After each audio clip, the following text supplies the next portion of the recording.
अहंकार झलकने लगा। अभिमान जब झलकने लगा, अभिमान जब दिखने लगा, तब अभिमान जब झलका तो शिव को लगा कि मेरा अच्छा भगत ये अभिमान में पड़कर नष्ट हो जाएगा। तब शिव ने उसका अभिमान तोड़ना चाहा। आज मेरे बाबा भोलेनाथ, मेरे शिव प्रणत पूरे नगर में घूम रहा था।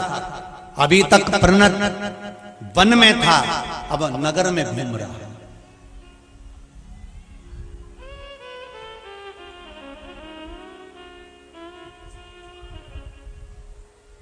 और नगर में घूमते घूमते वहीं पर जब वापिस जंगल में पहुंचा, वन में पहुंचा, और जंगल में जाते से ही प्रणत जैसे जंगल में जाकर बैठा, तभी मेरे भगवान शंकर एक बूढ़े का रूप रख लिए, एक बुजुर्ग का रूप रखे, और बूढ़े का रूप रखकर भगवान शिव उस प्रणत के पास में आ गया और बड़े बड़े प्रेम से उसके पास बैठ गए और शिव नाम का, स्वयं राम नाम का जाप करने लगे।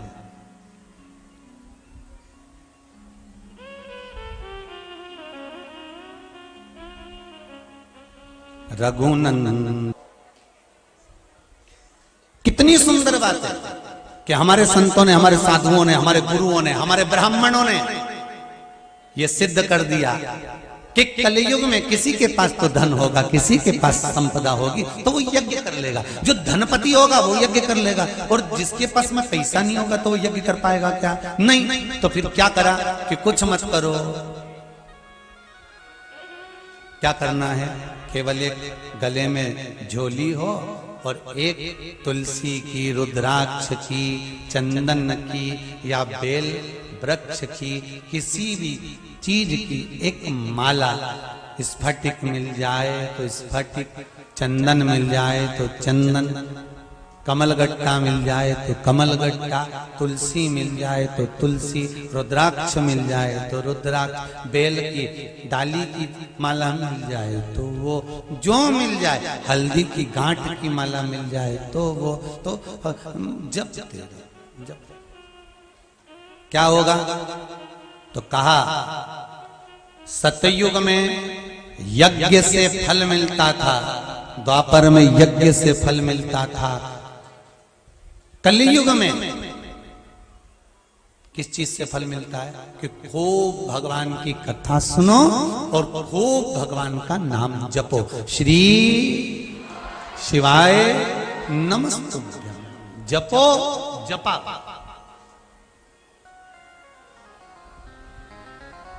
भोलेनाथ जी ने बहुत बड़ी कृपा करी है अपन सब पे। श्री शिवाय नमस्तुभ्यं मंत्र तो कजन कांच छुपा रखा था, वो तो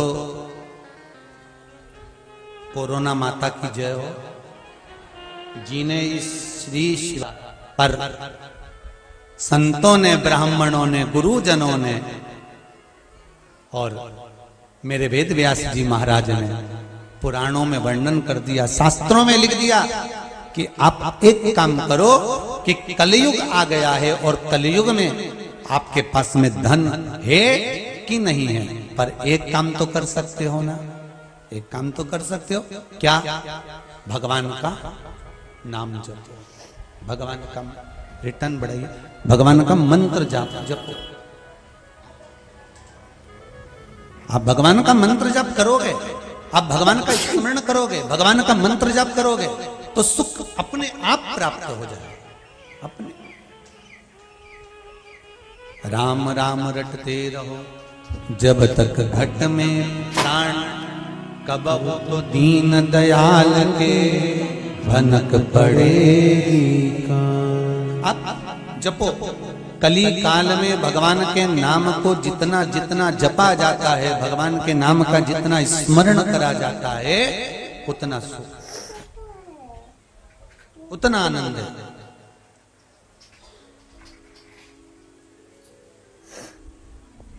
अब जपो।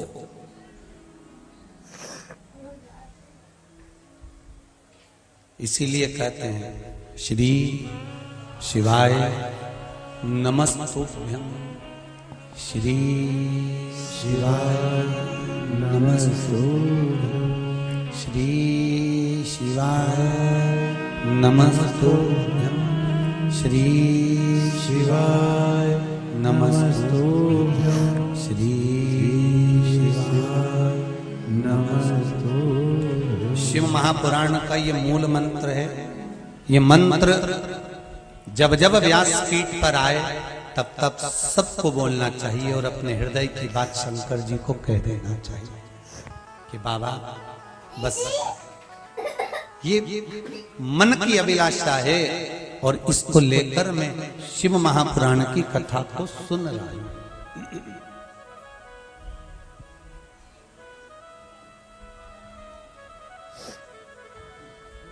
ये मेरे मन की अभिलाषा है और इसको लेकर मैं शिव महापुराण की कथा सुन।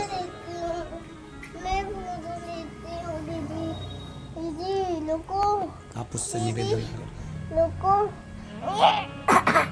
माँ तुगु जाओ उधर खड़े जाओ। थोड़ा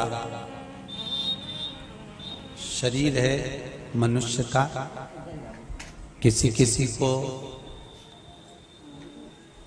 पास में कोई डॉक्टर होता है 50 रुपए की दवाई देता है और शरीर ठीक हो जाता है। किसी किसी को जब तक वो 5000 रुपए खर्च नहीं करवा दे तब तक ठीक ही नहीं।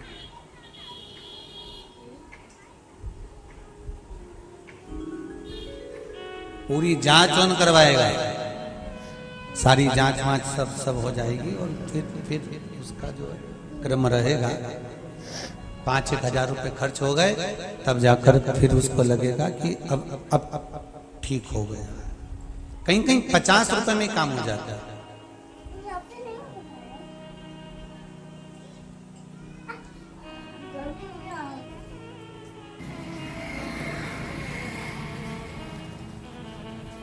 हो सकता है हमारे पास में इतना धन नहीं हो कि हम 5000 भी खर्च कर सके,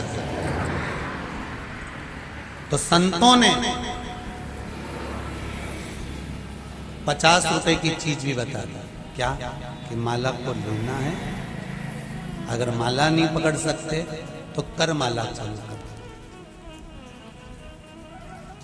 करमाला से शुरुआत कर दो। मंत्र माला, माला नहीं हो करमाला से शुरुआत कर। अब किसी ने एक मैसेज करा है कि गुरुजी हम माला जपते हैं और माला जपने पर वो जो माला है उसका मन का टूट जाता है। सब लोग कहते हैं कि ये मन का टूट गया तो तुम्हारा माला बेकार हो गई। हाँ ये पक्का है कि मन का माला जपने वाली जो माला होती है उसका जो मन का होता है अगर वो खंडित हो जाता है, टूट जाता है, तो आप दूसरा मन का उसमें लगाओ, दूसरे मनके की माला से उसका जप करो।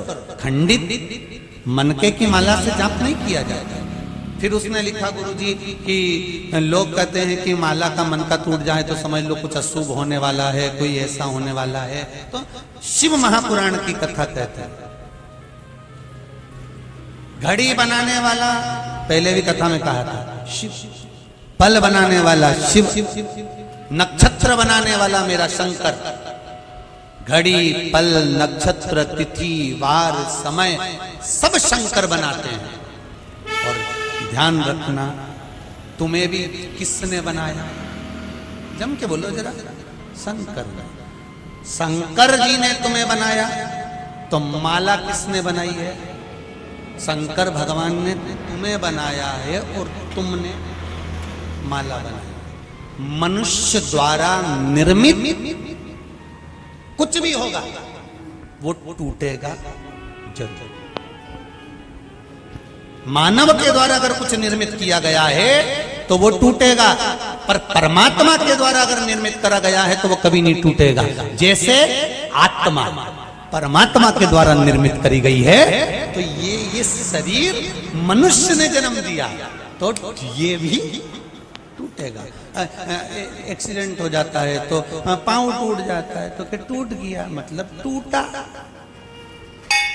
मनुष्य ने पैदा करा है, माँ के गर्भ से जन्मे हो। मनुष्य ने अगर कोई चीज बनाई है, मनुष्य ने कोई दरवाजा बनाया है, कोई टाइल्स बनाई, पत्थर बनाया, कपड़ा बनाया, ये बनाया, जेवर बनाया, अंगूठी बनाई, जो मनुष्य ने बनाया, जिस चीज का निर्माण मनुष्य करता है वो एक ना एक दिन जम के बोलो टूटता। तो अब इसमें भ्रम कैसा पैदा कर लेना कि अशुभ होगा, बनाया तो मनुष्य ने, उसने बनाया होता और फिर टूटता तो भ्रम पैदा कर लो कि भगवान ने बनाया था, टूट ही गया।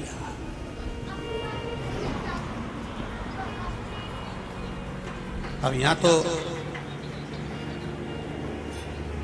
कई बार कांच देख रहे थे, दर्पण, और दर्पण देखते देखते दर्पण पलंग पे रखा था, इतने में छोरा ऊपर कूद गया और छोरा जैसे ही कूदा ने दर्पण टूट गया, तो पूरे घर में भ्रम हो गया, दर्पण टूट गया, दर्पण टूट गया। किसी किसी के दरवाजे पर आगे गैलरी में कांच लगा होता है, तो गैलरी में कांच लगा अपने आप गिर गया, तो लोगों को बताओ ना जाने किसने क्या कर दिया। भगवान जाने अपने आप ना जाने किसने क्या कर दिया, लाइट ही बंद हो गई, भ्रम पैदा।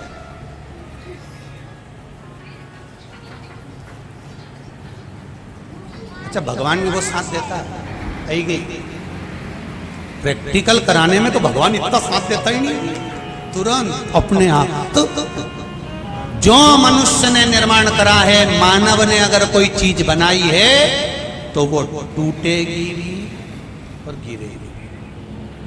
अगर ईश्वर ने बनाई है तो वो टूट नहीं सकती। जैसे आत्मा, भगवान कृष्ण गीता जी में कहते हैं, अर्जुन इस आत्मा को न शस्त्र काट सकता है, न अग्नि जला सकती है, न वायु सुखा सकती है, न जल गीला कर सकता है, इसको कोई नष्ट नहीं कर सकता, क्योंकि ये उसने बनाया। जो तुमने बनाया वो नष्ट हो सकता, जो तुमने निर्माण करा वो नष्ट हो जाएगा, और जो उसने बनाया वो नहीं।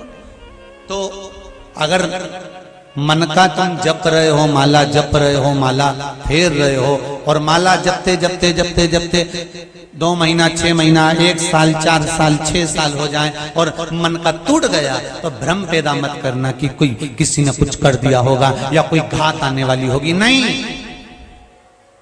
भगवान कह रहे हैं कि अभी इस माला के मनकों को और पिरो और बढ़ा, और बढ़ाने के बाद फिर मेरे ऊपर समर्पित कर, और मेरे ऊपर समर्पित कर कर फिर जपना प्रारंभ कर। माला जपते जपते जपते जपते एक सुमेरु आता है, करें दर्शन, आता है कि नहीं आता?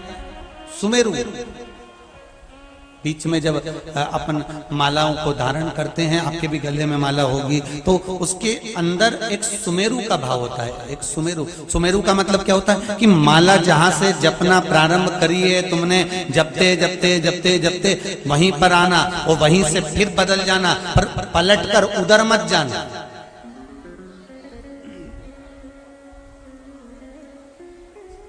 सुमेरु से ही वापिस उसी जगह पे से वापिस, क्रॉस नहीं करना।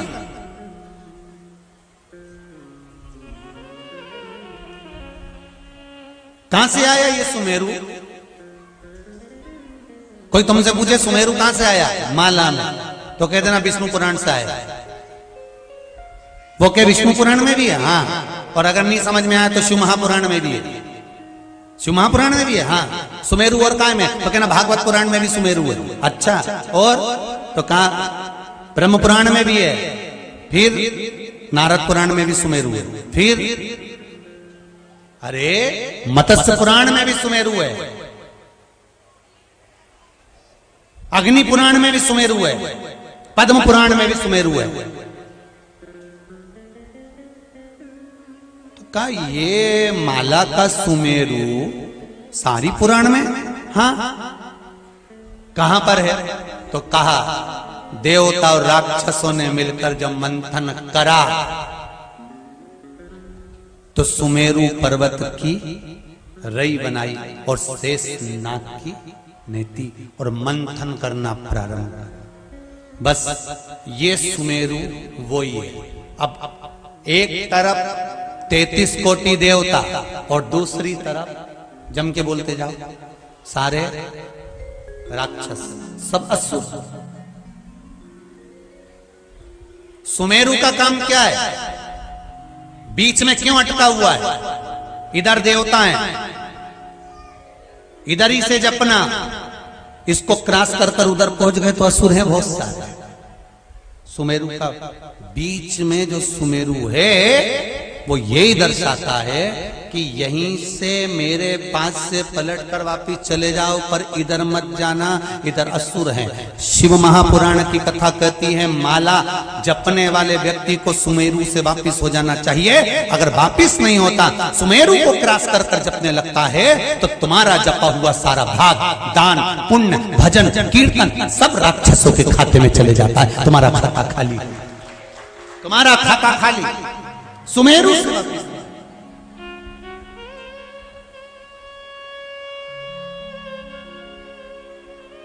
जितने मंत्र माला शिव महापुराण की कथा सुन रहे हो, बड़े ध्यान से सुनना भाई हो। आप लोग माला जपते हो, चाहे गुरु मंत्र की जपते हो, चाहे जिस मंत्र का स्मरण करते होगे, तो उस सुमेरु को समझ लेना कि सुमेरु कहाँ है, कहाँ से प्रकट हुआ। ऐसी कोई पुराण नहीं जिसमें सुमेरु का वर्णन नहीं है। हर पुराण में समुद्र मंथन की कथा आती है, प्रत्येक पुराण के अंतर्गत आती है। और सुमेरु पर्वत को बीच में रखा, देवता राक्षसों ने मिलकर मंथन करना प्रारंभ किया।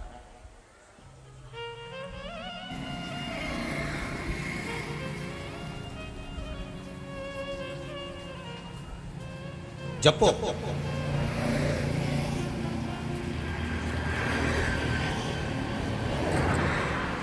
मंत्रमाला जपो।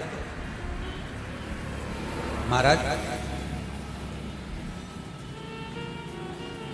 सबसे सिद्ध दो मालाओं का वर्णन शास्त्र करता है। पहली तुलसी की माला, दूसरी रुद्राक्ष की। काय काय की माला है? तुलसी की माला, रुद्राक्ष की माला। एक शंख की माला भी होती है जो तंत्र विद्या के काम आती है। हल्दी की माला होती है जो सूर्य आराधना, गणेश आराधना के काम आती है।